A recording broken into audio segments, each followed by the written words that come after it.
Hello everyone, welcome to our channel Videos for You. We always with you. तो दोस्तों आज मैं आपके लिए जैसे कि सबको बताया JOIT 965 का एग्ज़ाम आने वाला है। करीब करीब 2 मंथ बचे हुए हैं अब। इसका जो एग्ज़ाम है 6 नवंबर 2022 को। तो इसके लिए बहुत से लोग मतलब मैसेज आ रहे थे कि सर नेक्स्ट वीडियो बनाओ एक्सेल की। तो आज मैं आपके लिए एक्सेल की वीडियो लेके आया हूँ।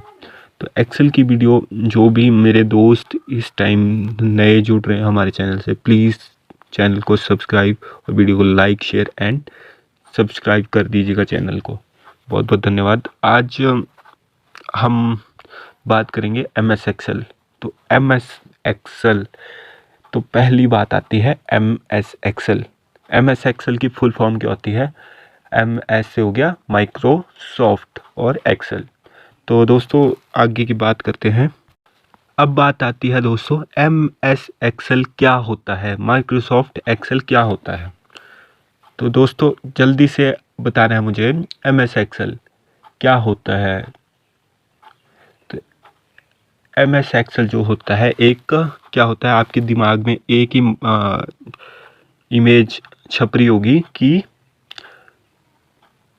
एक क्या होता है दोस्तों, वो होता है आपका स्प्रेडशीट और वर्कशीट, जिसमें क्या होता है लाइन सी होती है, एक रो होती है, एक कॉलम होती है और इससे ही हमारा एक सेल बन जाता है। और इसमें सभी को सेल बोलते हैं, जो डब्बे डब्बे से होते हैं ना, उसको हम सेल बोलते हैं। आपको एक क्वेश्चन भी आया होगा एग्ज़ाम में, जब भी आपकी रो और कॉलम आपस में इंटरसेक्ट होती हैं, उनको उस जो डब्बा बनता है उसको क्या बोलते हैं?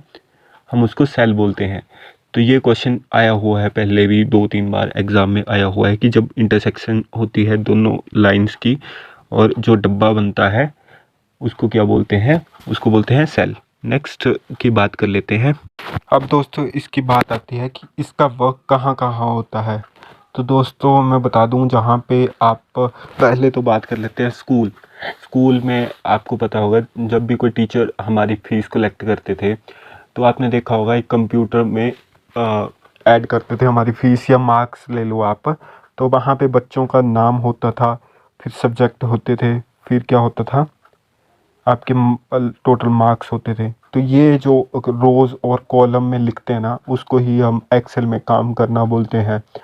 तो जैसे स्कूल में हो गया, बैंकिंग में आपका कितना पैसा आया वो सब कुछ, फिर रेलवे टिकट या फिर कुछ और भी जिसमें हम किसी बंदे का डेटा लिखते हैं, उसको हम एक्सेल बोल देते हैं। डेटा मीन्स जैसे सैलरी लिख दी या कुछ और तो इसको ही हम एक्सेल बोल देते हैं। नेक्स्ट की बात कर लेते हैं। अब दोस्तों हम शीट पे आ जाते हैं। तो शीट जैसे ही आप अपना MS एक्सेल ओपन करते हैं तो आपके सामने एक शीट आ जाती है। तो शीट में कई सारे बार्स होते हैं। जैसे आपका पहला बार, मैं आपको शीट बना के देता हूँ। तो ऊपर देखिए, जो पहली बार होती है उसको हम क्या बोलते हैं? नेक्स्ट जो बार होती है उसको हम क्या बोलते हैं? थर्ड वन जो लाइन बार होती है उसको हम क्या बोलते हैं? तो इसमें टोटल 3 बार होती हैं। अब नीचे की ओर चलते हैं। नीचे लास्ट एक बार होती है, अब साइड में भी एक बार होती है। तो इन सब जो बार्स हैं, इन सब के बारे में हम जानेंगे। तो और दोस्तों जो थर्ड बार जो होती है वो 2 भागों में बंटी होती है, एक बीच में। नेक्स्ट की, अब जो बीच में बच गया स्पेस, उसमें हमारी एक शीट आती है जिसमें होते हैं आपके रोज एंड कॉलम्स। इसमें ही हम अपना काम करते हैं। नेक्स्ट की बात कर लेते हैं। अब देखो दोस्तों, मैं बीच में लाइन्स लगा रहा हूँ शीट के। वो एक तो सोई हुई लाइनें होती हैं और एक होती हैं मतलब नीचे को लाइनें। अब नीचे वाली लाइनों को हम वर्टिकल बोलते हैं और जो तिरछी आती हैं उनको हम क्या बोलते हैं? Horizontal lines. अब देखो ये मैं बना रहा हूँ शीट। अब देखो आपको 2 पॉइंट इसमें मिले होंगे। जो नीचे को जा रही है लाइनें वो होगी वर्टिकल और जो साइड को जा रही है लाइनें वो होगी हॉरिजॉन्टल। अब इसको ही हम एक्सेल में क्या बोलेंगे जो लाइनें नीचे को जा रही हैं और साइड को जा रही हैं। जो नीचे को जाती हैं लाइनें उनको हम कॉलम बोलते हैं, और जो साइड को जाती हैं लाइनें उनको हम रोज़ बोलते हैं। तो ये 2 पॉइंट आपको बहुत ही इम्पोर्टेंट बता दिए। जो नीचे को जा रही हैं वो कॉलम और साइड को जा रही हैं वो रोज़। नेक्स्ट की बात कर लेते हैं। अब दोस्तों सबसे ऊपर चलते हैं। जो फर्स्ट बार है उसको क्या बोलते हैं हम, टाइटल बार। और इसके जो लेफ़्ट कॉर्नर पे होता है ऊपर जैसा गोला सा होता है एक, उसको हम बोलते हैं ऑफिस बटन। और इसके अंदर जो भी होता है मैं इसको पॉइंट टू पॉइंट बताऊंगा। अब आगे की बात कर लेते हैं। तो इसके साथ ही एक होता है अंडू, रीडू और फाइल सी बनी होती है, और इसको क्या बोलते हैं। एक क्वेश्चन भी बहुत बार आ चुका है, क्विक एक्सेस टूल बार, इसको बोलते हैं quick action tool bar. Next की बात कर लेते हैं।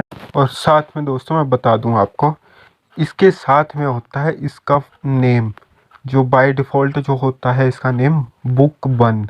और आप अपने आप से भी दे सकते हो इसको अपना नाम। अगर आपने इसका नाम नहीं दिया है तो ये अपने आप ही अपना नामकरण कर लेगा, जिसका नाम होगा बुक 1।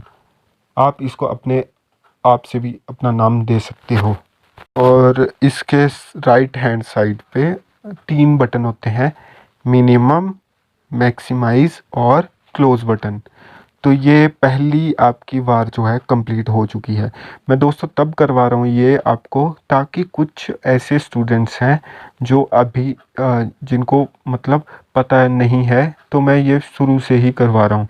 आगे आपको फार्मूलाज भी आएंगे इसके, मैं सब के सब फार्मूलाज करवा दूँगा।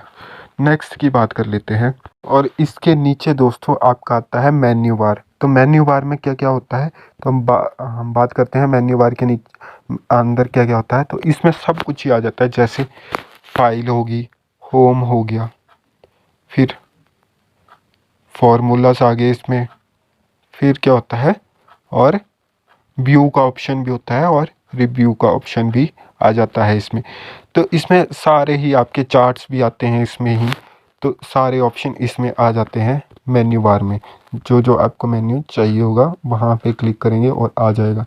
नेक्स्ट बार की बात कर लेते हैं। अब बात करते हैं मेन्यू बार के नीचे वाली बार को क्या बोलते हैं हम। तो नीचे वाली बार को हम क्या बोलते हैं, फॉर्मूला बार। तो जिसमें आपका एक और क्वेश्चन बन जाता है इसमें, कि जब भी एक तो दो, ये तो मैंने पहले ही बोला था कि थर्ड बार जो है आपका 2 भागों में बंटा हुआ होता है। एक में आ जाता है फॉर्मूला बार और दूसरे में आ जाता है नेम बॉक्स। अब फॉर्मूला बार की बात करते हैं। आप जब भी अपना एक्सेल में कोई फॉर्मूला लगा रहे हो तो वो स्टार्ट किससे होगा, ये क्वेश्चन आया हुआ है। स्टार्ट होता है इक्वल टू साइन से। तो यहाँ जो फॉर्मूला बार है तो यहाँ पे आपका एक, जैसे आप कॉलम में सेल में जो भी लिखेंगे वो आपका यहाँ पे टाइप हो जाएगा फॉर्मूला। और फॉर्मूला बार के साथ में होता है आपका नेम बॉक्स। नेम बॉक्स, अब बात करते हैं नेम बॉक्स। अब नेम बॉक्स ऐसा थोड़ी ना है कि सभी का ही आपको शो करेगा। अब इसमें जो शो करता है नेम बॉक्स में वो होता है आपका एक्टिव सेल, जिस सेल पे आप काम कर रहे हैं वो उस सेल का एड्रेस बताएगा, आप इस सेल पे काम कर रहे हैं। यानी मान लो आप A1 से A5 तक काम कर रहे हैं, तो आपका जैसे A1 से आपने A5 तक ऐड करना है ना अपना डेटा, तो यहाँ पे क्या कर देगा, A1 to A1 और सेमी कॉलन जो लगते हैं, कॉलन जो लगते हैं वो लगेंगे और A5 हो जाएगा। तो ऐसा शो करता है जहाँ पे आपका एक्टिव सेल हो। नेक्स्ट की बात कर लेते हैं। तो दोस्तों ये 3 मतलब 3 बार होते हैं इसमें। और अब बात करते हैं, ये देखो आपके सामने एक शीट है, इस शीट को क्या बोलते हैं हम, स्प्रेडशीट। अब स्प्रेडशीट क्यों बोला मैंने, वर्कशीट क्यों नहीं बोला। स्प्रेडशीट जब भी आपकी ओपन होती है शीट तो वो होती है आपकी स्प्रेडशीट। और जब भी आप उस पर काम कर रहे हैं ना कुछ, तो उसको हम क्या बोलते हैं, वर्कशीट। तो वो बन जाती है आपकी वर्कशीट कि आपने काम किया इसमें, तो ये वर्कशीट है आपकी। तो दोस्तों मैंने पूरा सिंपल तरीके से बताया ये। अब बात करते हैं अगला स्टेप जो है। अब दोस्तों इसमें एक और बात आ जाती है, जैसे कॉलम को हम अल्फ़ाबेटिकली काउंट करते हैं और जो रोज़ होती हैं उनको हम नंबर से रिप्रेजेंट करते हैं। जैसे रोज़ की साइड आपकी 1 2 3 हो जाएगा और कॉलम की साइड ऊपर जो होते हैं ABCD, ठीक है। तो ये मतलब एग्ज़ाम में आ जाता है कि हमारी जो एक्सेल में कॉलम्स होते हैं उनको किस नाम से रिप्रेजेंट किया जाता है, अल्फ़ाबेटिकली या न्यूमेरिकली। तो इसका आंसर जो आएगा अल्फ़ाबेटिकली। नेक्स्ट की बात कर लेते हैं। और दोस्तों एक वो बताने भूल गया था मैं आपको कि लास्ट का जो बार होता है उसको क्या बोलते हैं हम। लास्ट के बारे में बहुत ही इम्पोर्टेंट क्वेश्चन बन जाते हैं आपके, और यहाँ से भी क्वेश्चन आए हुए हैं। तो नेक्स्ट जो लास्ट बार है वो हम बोलते हैं, तो लास्ट बार को जो बोलते हैं वो बोलते हैं स्टेटस बार। तो स्टेटस बार में क्या क्या चीज़ें आ जाती हैं। स्टेटस बार में एक लेफ़्ट साइड में लिखा होता है आपकी शीट्स, कितनी शीट्स हैं, टोटल शीट, और कौन सी शीट पे आप काम कर रहे हो। तो शीट 1 2 3 और आप 1 पे काम कर रहे हैं, ऐसा आएगा कि 1 पे आप काम कर रहे हैं और टोटल जो शीट है 3 है इसमें बाय डिफ़ॉल्ट, ठीक है। नेक्स्ट की जो होता है राइट हैंड साइड पे क्या होता है आपका परसेंट, टोटल परसेंट और टोटल और बाय डिफ़ॉल्ट और मिनिमम। तो मिनिमम इसका होता है 10%, बाय डिफ़ॉल्ट होता है इसका 100%, और टोटल जो इसका होता है वो होता है आपका 400%। और दोस्तों एक साइड में बार होता है उसको हम साइड बार बोलते हैं, जिसमें कि आपके दो एक ऊपर बना होता है एक नीचे, जिससे आप ऊपर नीचे कर सकते हैं। अब देखो ये आपके सामने एक वर्कशीट है। तो दोस्तों एक वर्कशीट में ही आपका आधा जो है काम जो है कंप्लीट हो गया, कि मैक्सिमम यहाँ से 2-3 क्वेश्चन आ ही जाते हैं। शीट्स के बारे में पूछ लेते हैं या कॉलम की साइड को, रोज़ की साइड को, ऐसे क्वेश्चन आ जाते हैं। तो देखो दोस्तों ये ओनली शीट का बारे में शीट के बारे में बात की है, तो कितना मतलब इम्पोर्टेंट जो टॉपिक क्लियर हुआ है हमारा ओनली स्प्रेडशीट के बारे में। तो नेक्स्ट की बात कर लेते हैं। अब दोस्तों हम कुछ मतलब मेन पॉइंट लिखेंगे जो कि इम्पोर्टेंट रहने वाले हैं। मैं पॉइंट लिखाने वाला हूँ आपको, जो कि एग्ज़ाम में बहुत मतलब इम्पोर्टेंट हो सकते हैं, कि आ सकते हैं ये। तो पहला पॉइंट लिखते हैं हम कि बाय डिफ़ॉल्ट जो MS एक्सेल का नेम होता है उसको मतलब क्या नेम होता है उसका। बाय डिफ़ॉल्ट नेम होता है आपका बुक 1। मैंने अभी पीछे बताया बुक 1 मतलब आप इसको अगर बाय डिफ़ॉल्ट आ जाता है बुक 1 तो ठीक है। अगर आप इसको खुद से नाम देते हैं तो वो तो अपना नाम हो गया ना, मतलब आप अपने आप से दे रहे हो नाम, ऐसे बाय डिफ़ॉल्ट आता है इसका बुक 1। नेक्स्ट पॉइंट की बात कर लेते हैं। आप ये कॉपी में भी लिख सकते हैं दोस्तों, जैसे कि by default name book 1। Next point अब बात कर लेते हैं दोस्तों रो को हम क्या बोल सकते हैं रो को। और तो मैंने पहले भी बताया रो को क्या बोल सकते हैं, ये आप अपनी कॉपी में भी लिख सकते हैं दोस्तों। सेकंड पॉइंट कर रहा हूँ मैं। रो को हम क्या बोलते हैं, एक हॉरिजॉन्टल रेखाएं होती हैं, और इसमें मतलब बाय डिफ़ॉल्ट जो होते हैं आपके नंबर्स आते हैं कि आपके अल्फ़ाबेटिकली आते हैं ABC या 1 2 3। तो दोस्तों रो में होते हैं आपके, ये हॉरिजॉन्टल होती है और इसमें 1 2 3 आते हैं बाय डिफ़ॉल्ट। बाय डिफ़ॉल्ट नहीं, ऐसे भी 1 2 3 होते हैं, आप इसको चेंज नहीं कर सकते। तो ये 1 2 3। और अगली बात करते हैं कॉलम। तो कॉलम जो होते हैं आपके वर्टिकल होते हैं, और इसमें जो अल्फ़ाबेटिकली आते हैं ये ABC। और ऊपर से जैसे आपने देखा होगा पीछे मैंने बनाई, तो ABC ऊपर, और जो हॉरिजॉन्टल लाइंस होती हैं उनको हम 1 2 3 बोलते हैं। तो नेक्स्ट पॉइंट की बात कर लेते हैं। अब बात करते हैं सेल किसको कहते हैं। तो सेल किसको बोलते हैं हम, जहाँ पे आपकी रो एंड कॉलम आपस में एक डिब्बा सा बनाती है ना, उसको हम सेल बोल देते हैं। तो ये क्वेश्चन भी आया है एग्ज़ाम में। नेक्स्ट की बात कर लेते हैं। नेक्स्ट पॉइंट जो बन रहा है हमारा, अब नेक्स्ट पॉइंट की बात कर लेते हैं। कई बार एग्ज़ाम में ऐसा भी आ जाता है कि total MS excel rows and column total. तो कई बार एग्ज़ाम में ऐसा पूछ लेता है कि MS एक्सेल 2003 में कितनी थी या फिर 2016 में कितनी है। 2 बार मतलब 2003 का पूछ लेते हैं या फिर 2016 का। तो मैं एक बना रहा हूँ। तो 2003 में आपका जो रोज थी और कॉलम्स थी, वो मैं लिख रहा हूँ यहाँ पे। तो 2003 में कितनी थी दोस्तों? तो 2003 में बन जाती हैं आपकी रोज जो थी आपकी 2003 में, वो थी आपकी 65,536। और कॉलम की बात कर लें तो कॉलम जो थे आपके 256 कॉलम थे। और अब बात करते हैं 2016 की बात करते हैं, तो इसमें जो आपके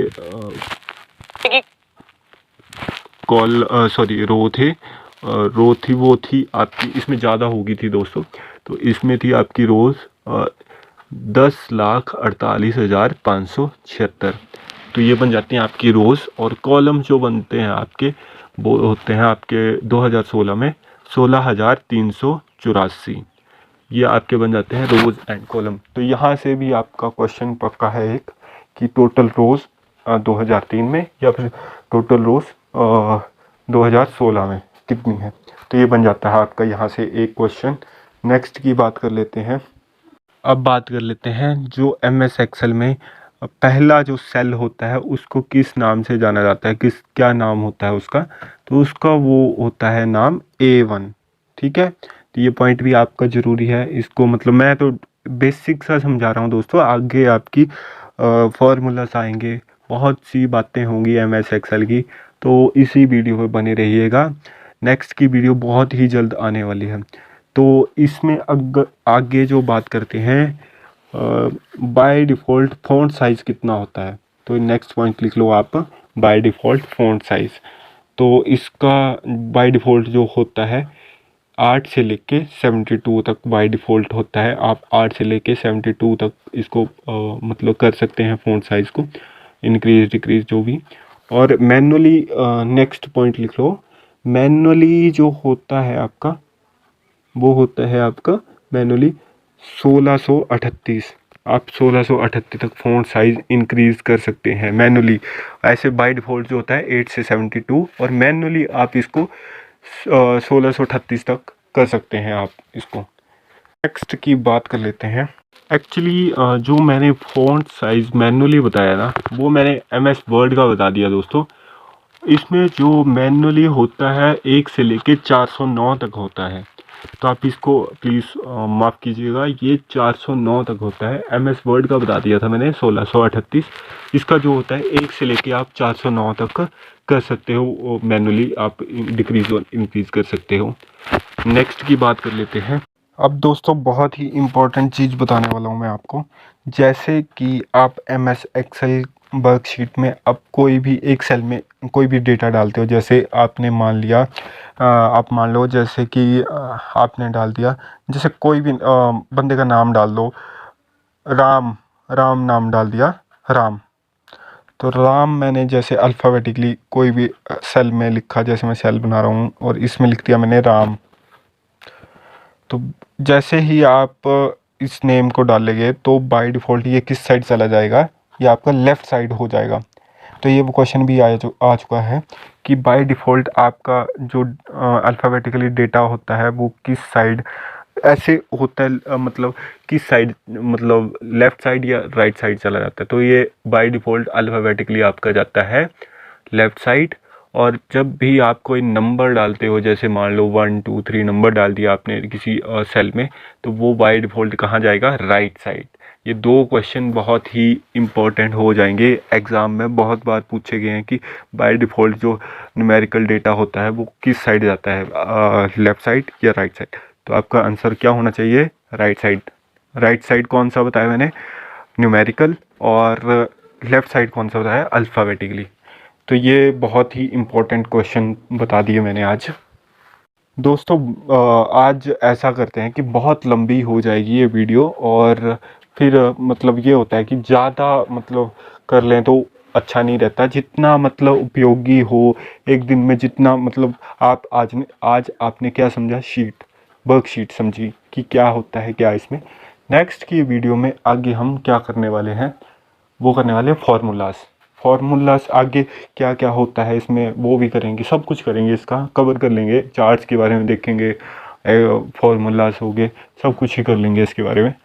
तो प्लीज़ वीडियो को लाइक, शेयर और हमारे चैनल को सब्सक्राइब कर दीजिए और नेक्स्ट वीडियो का इंतज़ार कीजिए। बहुत ही जल्दी मैं नेक्स्ट वीडियो लेके आऊँगा। तब तक के लिए जय हिंद, जय भारत।